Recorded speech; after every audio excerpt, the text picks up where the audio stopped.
Um conjunto de esqueletos humanos de cerca de 15 pessoas foi encontrado na rua Adriano Martins, no bairro da Jacarecanga, área central da cidade de Fortaleza, capital do Ceará. Era dia 13 de janeiro de 1994. Uma extensa vala estava sendo aberta no meio daquela rua, numa obra de saneamento promovida pelo projeto Sanear da Prefeitura de Fortaleza. Diante daquele achado, os técnicos do Instituto Médico Legal foram chamados para se dar início à identificação daqueles restos mortais. O que se constatou a princípio é de que aqueles esqueletos humanos não eram recentes, aparentando ter dezenas ou talvez até mais de centenas de anos. Os técnicos do Instituto Médico Legal solicitaram a presença de especialistas químicos e antropólogos da Universidade Federal do Ceará para acompanhar a retirada das ossadas e o envio delas para análise em laboratório. A princípio, o presidente do Instituto de História e Antropologia do Ceará, o economista e historiador Geraldo Nobre, chegou a pronunciar que aquelas ossadas eram de um grupo de cerca de 100 franceses que haveriam sido mortos no ano de 1611 em um combate com os portugueses liderados por Martins Soares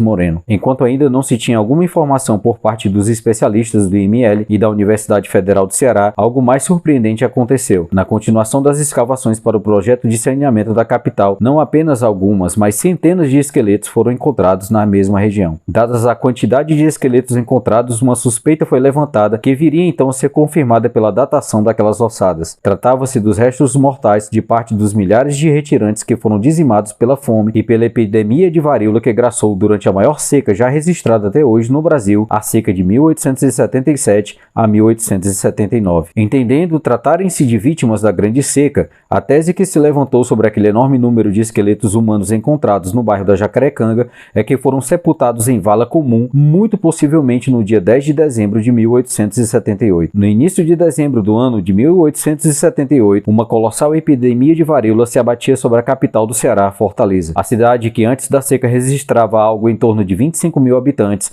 segundo números do historiador Raimundo Girão, comportava naquele dezembro de 1878 mais de 120 mil pessoas, sendo este excedente composto pelos retirantes e flagelados vindos de várias partes dos sertões da província do Ceará. No dia 10 de dezembro daquele ano, a varíola faria o seu maior número de vítimas em um só dia. O número de mortos pela varíola que eram transportados para a entrada do cemitério da Lagoa Funda já passava das centenas só na manhã daquele dia. Além dos funcionários fixos do cemitério, o governo provincial teve que contratar mais 64 pessoas convocadas dentre os próprios retirantes para trabalharem como coveiros. À medida que enterravam os corpos, novos cadáveres eram despejados na frente do cemitério. Para dar conta de um tão grande número de corpos, começaram a cavar em plena rua e ali abrir valas para depositarem os cadáveres amontoados, sem caixão ou qualquer tipo de proteção. Uma vez que o grande número de cadáveres eram vítimas da varíola, aqueles corpos chegavam cobertos de chagas abertas e banhados de pus, uma vez que a forma mais agressiva da varíola, a chamada na época de varíola tubular, chegava a formar pústulas que abriam chagas que se estendiam por membros inteiros do corpo. Segundo o maior cronista daquela tragédia, o farmacêutico Rodolfo Teófilo, o cheiro era tão insuportável que, para aguentar o trabalho, os retirantes, tanto os contratados para os enterros quanto os contratados para transportar os corpos, abusavam do uso de álcool para poder concluir o trabalho. Segundo Teófilo, trabalhadores embriagados foram chamados gatos pingados por conta das grandes quantidades de aguardente, a pinga, que eles tinham que ingerir para aguentar aquele trabalho tão insalubre. Naquele dia 10 de dezembro de 1878, ao chegar às 7 horas da noite, horário combinado para o fim do expediente, aqueles coveiros e transportadores de corpos, tanto embriagados quanto exaustos, encerraram seu dia de trabalho e alguns responsáveis contabilizaram os números do dia. Foram 1.004 cadáveres sepultados e 238 corpos que ainda não haviam sido enterrados. Aquele dia 10 de dezembro de 1878 entrou para a história daquela seca como o dia dos 1000 mortos. Segundo o escritor Lira Neto, ao retornarem no dia seguinte, depararam-se com um espetáculo aterrador. Centenas de urubus formavam uma nuvem enegrecida por sobre o cemitério da Lagoa Funda. Ao chegarem lá, viram cachorros disputando com as aves os pedaços de carne humana em putrefação. A chamada Grande Seca do século XIX,